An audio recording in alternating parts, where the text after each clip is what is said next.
Je pense que Donnarumma a encore une longueur d'avance parce que. Mais est-ce qu'il doit être mis en concurrence selon toi? Est-ce qu'il mérite d'avoir cette longueur d'avance? Est-ce que c'est le non, meilleur truc mais à faire? Ou est-ce qu'au contraire, il faut faire une alternance des gardiens, quitte à le mettre. Non, mais Donnarumma ne mérite pas d'avoir un totem d'immunité par rapport à tout ce qui s'est passé sur les dernières années.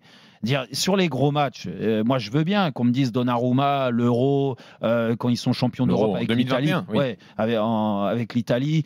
Mais même cet Euro-là, il n'a pas été mauvais. Non, donc après, c'est plus l'équipe en elle-même qui a été mauvaise. Mais lui, on ne peut pas lui reprocher. S'il avait fait les mêmes prestations qu'il fait avec l'Italie au Paris Saint-Germain, le débat, il n'existerait même pas. Vu le statut, vu le salaire qu'il a, parce que le statut va avec le salaire, bien sûr qu'ils ne peuvent pas se permettre, le PSG, de mettre un gardien qui gagne plus d'1 million par mois sur le banc. Donc leur stratégie, et surtout qu'il a été prolongé ou il va être prolongé. C'est un peu en discussion. Oui. Donc ils veulent ça. Donc s'ils le prolongent, j'imagine quand même que c'est pas à la baisse en termes de salaire. Donc il sera dans la continuité. Donc ça veut dire qu'ils sont contents de les prestations. Et pour te dire que bien sûr que pour moi, je le mettrai en concurrence, mais après, il faut voir avec qui. Parce que, excuse-moi, mais Safonov, les 5 matchs qu'on a vus, écoute, j'ai vu les 5, il a loin, même le dernier match, là, contre Toulouse. Oui, Toulouse, ils ont frappé 2 fois au but, d'accord? Donc, les relances au pied. il fait l'arrêt qu'il faut, 1-0. Ouais, mais est-ce que l'arrêt qu'il fait, Jean-Michel, te rassure sur sa posture? Non. Et est-ce qu'il est académique ou pas? Bon. Alors, c'est pour ça que c'est d'autant plus important de lancer le débat et de dire est-ce qu'il mérite ou pas.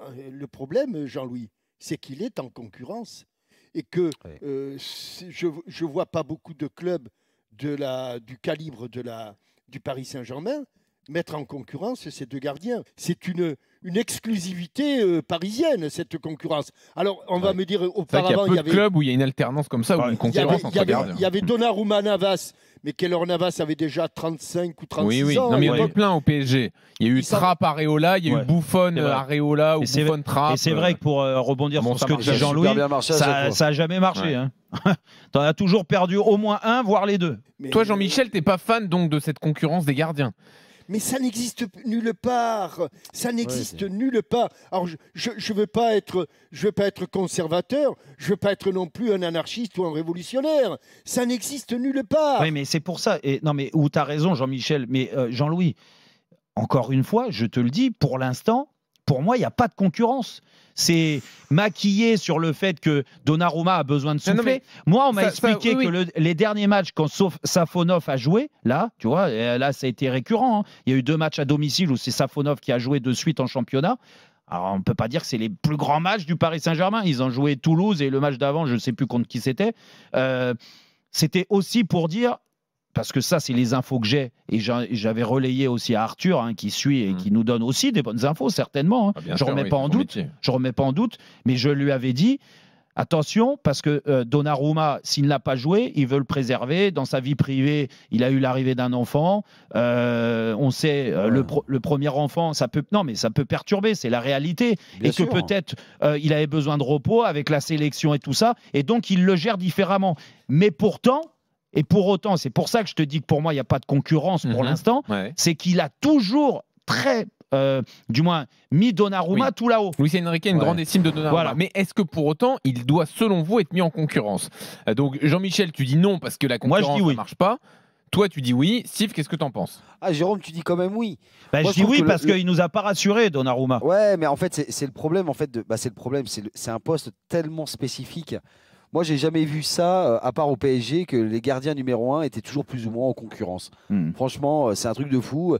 Jean-Michel Taylor disait Navas. Ça existait quand même dans d'autres clubs. Hein. Il y a eu à Manchester City, il y a eu à Barcelone, au Real. À Barcelone. En fait, à chaque fois, les gardiens sont plus ou moins instables. Les numéros 1, ils ne sont pas installés comme des vrais numéros 1, avec un numéro 2 qui va peut-être monter en puissance, mais qui est jeune et qui va travailler, qui va être une vraie doublure. Au PSG, il y a une particularité, c'est que tu prends des gardiens à 20 millions d'euros, numéro 2, qui sont des très bons gardiens en devenir. Mais le problème avec Donnarumma, c'est que depuis qu'il est arrivé après l'élection du meilleur gardien après l'Euro, bah, en fait, il n'a jamais convaincu. En fait, on a toujours trouvé quelque chose qui n'allait pas. Soit c'était dans le jeu aérien alors qu'il était très grand, soit c'était dans son jeu au pied alors que les entraîneurs voulaient justement un gardien qui joue au pied. Et là, ça pose une problématique. Parce qu'avec Luis Enrique, justement, qui est un entraîneur qui veut que son gardien participe au jeu en possession de balle, bah là, ça pose un problème parce qu'on sait quand même les limites, elles sont avérées. Les limites du jeu au pied de Donnarumma, c'est pas rassurant. Et en plus, quand tu rajoutes à ça des boulettes individuelles directes qui coûtent réellement, c'est un poste ingrat, hein, des boulettes individuelles qui coûtent vraiment des points, voire peut-être à terme des qualifications, bah là, ça pose une problématique. Moi, par contre, ce qui est paradoxal, c'est que j'ai horreur qu'un gardien soit en concurrence tant que le deuxième n'a pas pris sa place. Pour l'instant, moi, je confirmerais Donnarumma. Il n'y a pas à être en concurrence. Oui, non, mais ça, tu as raison. Parce qu'en fait, il n'y a rien de plus spécifique comme poste où il doit y avoir une énorme confiance. Non, mais le problème, c'est le flou, le problème, c'est le flou. Il pourrait dire tout simplement, bah écoute, Donnarumma, t'en as fait assez comme ça en Ligue des Champions. Pendant 2 mois, c'est Safonov qui joue. Mais non, tu peux plus même. Et après, tu vois ce qui se passe. Ton gardien. Bon, pourquoi? Tu peux même plus. Mais non, ton gardien, une fois que tu l'as planté, c'est pas dans avec 2 mois, là, tu prends un petit balai, une pelle, et puis tu ramasses les morceaux. Jean-Louis, c'est fini. Jean-Louis, mais donc c'est mieux cette situation hybride là entre les deux. Je t'ai pas dit que c'était mieux. Moi, je pense que encore une fois, Luis Enrique, il peut nous dire ce qu'il veut en conf de presse. Je reste persuadé que dans sa tête, il ne veut pas se le dire parce qu'il se dit, dans l'approche, peut-être qu'il va y avoir un électrochoc chez Donnarumma, parce que lui-même a constaté, par exemple, les 2 matchs contre Dortmund, les demi-finales. Quand tu vois la qualité de Donnarumma, qui fait aucune différence, et au contraire même, tu as l'impression que... le but de la tête, Jérôme, c'est pas possible. Eh ben oui, c'est pour ça. Donc c'est des erreurs de sa part aussi. Donc il y a... il fait des erreurs directes quand même. Mais est-ce qu'il n'y a pas un truc tout simple aussi chez Luis Enrique? C'est en fonction de l'adversaire, du jeu. Est-ce qu'il a plus besoin d'un gardien bon au pied ou sur sa ligne? Non, mais il a besoin d'un gardien, bon gardien. Voilà, qui arrête les tirs déjà. Alors là, si on m'explique que parce que Luis Enrique il est différent des autres, vous me dites tout le temps et c'est formidable. Peut-être qu'il a une vision aussi du poste de gardien. T'as dit quoi, Jean-Louis? T'as dit quoi? Il attrape pas un ballon avec les mêmes. Il a un jeu. Luis Enrique, oui, il a les gars. Non, mais de toute façon, c'est pour ça que Julien Cazard a raison dans l'imitation de Donnarumma. Tu sais, quand il fait surtout, il attrape rien. Il fait des erreurs trop directes. Surtout, il limite ses Chewbacca. Non, mais encore une fois, moi, pour aller là-dessus, sur la concurrence, s'il y avait une vraie différence sur le jeu au pied. Tu vois, même si moi, ça, je ne comprends pas, parce qu'un gardien, il est là pour donner de la stabilité, arrêter les tirs déjà, avant de parler de son jeu au pied. Déjà. Voilà. Mais s'il y a une grande différence, et tu dis, en effet, dans les premières relances, Safonov, c'est quand même un régal. C'est Michael Landreau, parce que Michael Landreau avait un super pied, tu vois.